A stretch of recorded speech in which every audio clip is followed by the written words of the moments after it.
Hello বন্ধুরা, আজকে আমরা যাব লক্ষ্মীপুর ঘুরতে। আজকে আমাদের গন্তব্য লক্ষ্মীপুর জেলা। আমি চলে আসছি লক্ষ্মীপুর জেলার চত্বরে। আজকে এই লক্ষ্মীপুর থেকে আমরা অন্যান্য দর্শনীয় স্থানগুলো দেখব।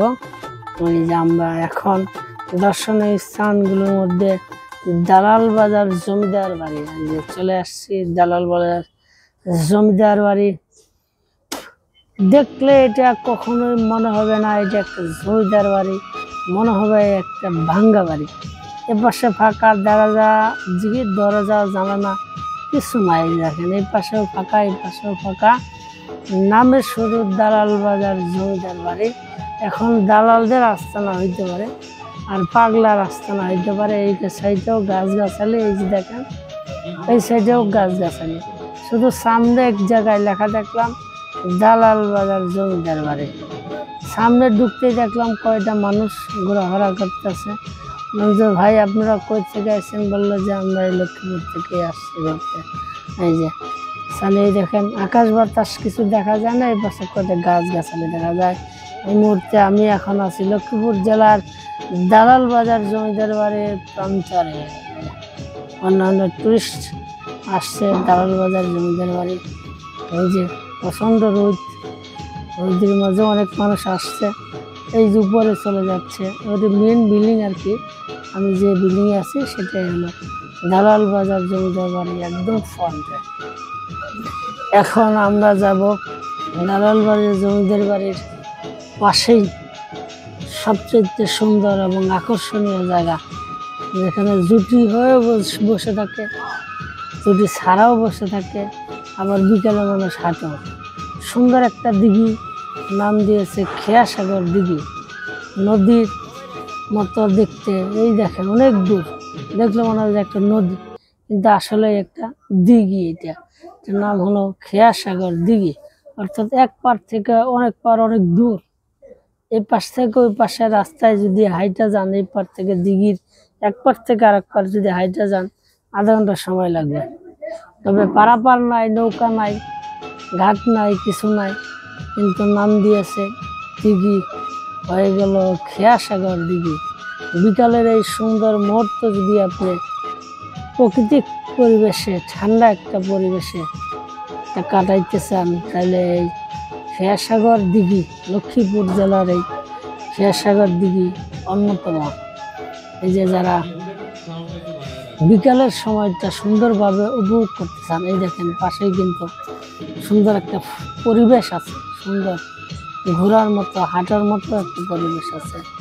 তো যারা এই লক্ষ্মীপুর যাবেন, তারা এই খেয়াসাগর দিঘির পারে একটু হেঁটে আসবেন।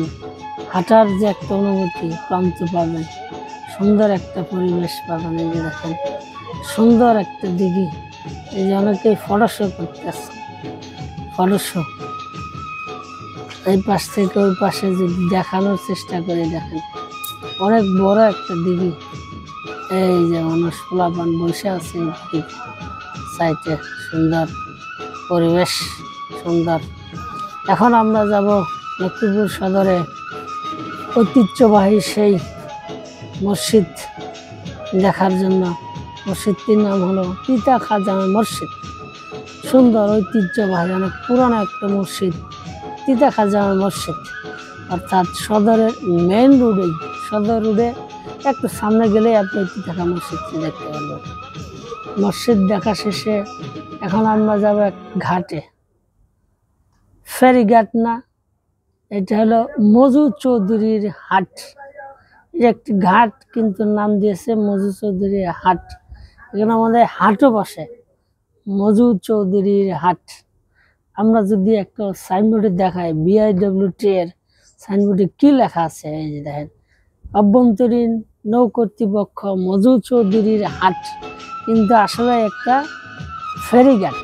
এটি ফেরিঘাট। এখান থেকে আপনি বরিশাল যাইতে পারবেন, চাঁদপুর যাইতে পারবেন, ভোলা যাইতে পারবেন। বেশিরভাগ ভোলার এই লঞ্চগুলো এখান থেকে বেশি ছাড়ে।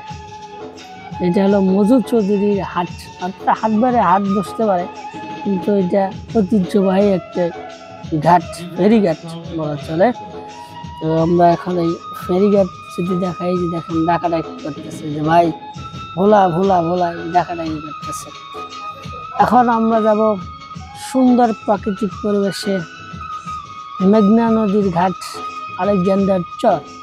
এটার নাম দিয়েছে আলেকজান্ডার চর, কিন্তু চর না, এটি হলো মেঘনা নদীর ঘাট। সুন্দর পরিবেশ, মেঘনা নদীর ঘাট। আপনি শহর থেকে বাসে এই আলেকজান্ডার আসতে পারবেন। থানার খুব পাশেই এই আলেকজান্ডার চরটা, অর্থাৎ মেঘনা নদীর ঘাট পর্যটন কেন্দ্র বা সি বিচ বললেই চিনবে। এই যে সুন্দর, এই এটা মেঘনা নদী, আর এই যে যেখানে আলেকজান্ডার চর নাম দিয়েছে আর কি, সেই ঘাট পারে মানুষ ঘুরতে আসে বিকেলবেলা অনেক মানুষ হয়। আমি তো এখানে সকালবেলা গেছি, 12টা না 11টার দিকে গেছি, এই জন্য মানুষ কম। আবার অনেক পোলাপান আসছে, এই যে এলাকারই পোলাপান, ওরা পড়াশোনা করতেছে, এটা লক্ষ্মীপুরের অন্য থানা থেকে আসছে। সুন্দর পরিবেশে এরা ঘোরাফেরা করতেছে, মজা নিচ্ছে। আমাকে বলে যে ভাই ধন্যবাদ ভাই, আপনি আসছেন ঘুরতে আমাদের এখানে। বললাম যে ভাই আপনারা তো আসছে, কই ভাই আমাদের এলাকা, এই জন্য আসছি। আইসা দিয়ে যে ওরা টিকটক করতেছে, টিকটকের একটা জায়গা বললেও চলে। এটা সুন্দর পরিবেশ, এই জাবনের সুন্দর পরিবেশে ওরা এসে টিকটক করতেছে। তবে যারা এই যে রৌদ্রের মধ্যে আসবেন তাদের শরবতের ব্যবস্থা আছে, শরবত খাওয়া দাওয়া এই সাইডে পাওয়া যায়, পুরি ফুচকা, চাইলে ভাতও খাইতে পারবেন আপনি এখানে। সুন্দর পরিবেশ, জাবনের পাশ দিয়ে আপনি এই আলেকজান্ডার চর। তো বিকালের পরিবেশে যদি আসছেন বা আসবে যারা, তারা ভালো একটা উপভোগ করতে পারবে সুন্দর পরিবেশে। এই যে সুন্দর, এই পাশ থেকে ওই পাশ পর্যন্ত, অর্থাৎ ঘাটপাড় পর্যন্ত আপনার প্রচুর মানুষ, এই যে দোকানও আছে, আপনি সর্বপ্রকার দোকান আছে, খাবার পাবে। এবার আমরা চলে যাব অন্য একটি স্থানে, সেটার নাম হলো মতির ঘাট, মতির সি বিচ বলা হয় এটাকে। এই যে আসছি, নামে দিছে মতির সি বিচ বা মতির ঘাট, মতির হাট সি বিচ, মতির হাট সি বিচ নাম দিয়েছে আর কি। কিন্তু মানুষ খুব নাই, এখানে যাওয়ার কোনো দরকার নাই। কয়টা মানুষ আছে, এই যে দেখেন, এই যে এখানে বিকেলে মানুষ হয়, এই এলাকার মানুষই আসে, টুরিস্ট আসে না। এটার নামে শুধু টুরিস্ট স্পট দিছে মতির হাট সি বিচ। আসলে এখানে যাওয়ার দরকার নাই, দেখার কিছু নাই। এই যে মেঘনা নদীর পাড়, সেম আলেকজান্ডার চরের মধ্যে আর কি, সেম। এখন আমরা এই সুন্দর রাস্তা দিয়া, সুন্দর গ্রিন এনভায়রনমেন্ট দিয়া আমরা এখন লক্ষ্মীপুর সদরের দিকে যাব, লক্ষ্মীপুর বাস স্ট্যান্ড যাব, দেন ঢাকা চলে যাব। আমরা যদি একটু দেখাই, এই লক্ষ্মীপুরের বিশেষত্ব হলো আপনার প্রতি বাড়িতে সুপারি গাছ আছে। যেখানে যদি একটা বাচ্চা উৎপাদন নাও থাকে, সে বাড়িতে সুপারি গাছের উৎপাদন আছে। সুপারি গাছ দেখতে পারবেন প্রতি বাড়িতেই, যাকে বলা হয় সুপারি গাছ জেলা লক্ষ্মীপুর। অবশ্যই অন্যান্য উৎপাদন হয়, অন্যান্য জিনিস উৎপাদন হয়, তার মধ্যে সয়জবল খেজুর গাছও আছে, এই ঝাউ গাছও আছে। কিন্তু আপনি দেখবেন যে প্রতি বাড়ির সামনে মিনিমাম 5-6টা করে এই সুপারি গাছ দেওয়া আছে, আর বাড়ির সামনে দেখবেন গাছগাছালি দিয়ে ভরপুর। এই যে আমি এখন গ্রামের একটা রাস্তা দিয়ে যাচ্ছি, দেখেন এই যে প্রত্যেকটা বাড়ির সামনে এই যে পুকুর নালা খাল একটা আছে, আবার সুপারি গাছ আছে, ঝাউ গাছ আছে। অর্থাৎ সুন্দর শ্যামল সুন্দর পরিবেশের মধ্য দিয়ে এই লক্ষ্মীপুর জেলা। আপনি লক্ষ্মীপুর জেলায় যদি যান, এই সুপারির যে একটা সুপারি, নারকেল, খেজুর গাছ, এগুলো দেখতে পারবেন। এই যে দেখেন, এই যে প্রতি বাড়িতে সুপারি গাছ, এই যে দেখেন, এই যে বাড়ির সামনে গাছে, এই যে প্রত্যেক বাড়িতে সুপারি গাছ আছে, সুপারি দেখতে পারবেন। গ্রিন এনভায়রনমেন্ট, অর্থাৎ সুন্দর একটা পরিবেশ, শ্যামল ছায়া।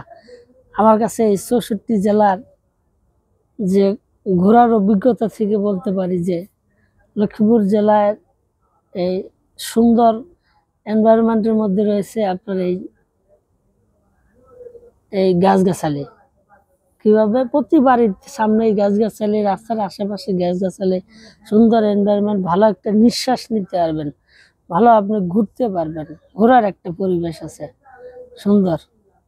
তবে মানে টুরিস্ট জেলা হিসেবে বা দর্শনীয় জেলা হিসেবে লক্ষ্মীপুর তেমন একটা এগিয়ে নাই বা তেমন একটা ডেভেলপও নাই, শহরে ওইরকম পার্কও নাই। তো যাই হোক, তারপরেও বলবো লক্ষ্মীপুর সুন্দর, গ্রিন এনভায়রনমেন্ট, গাছগাছালি, গ্রিন নিঃশ্বাস, অর্থাৎ ভালো একটি নিঃশ্বাস নেওয়ার মতো একটা জায়গা। ধন্যবাদ, ভালো থাকেন, সুস্থ থাকেন।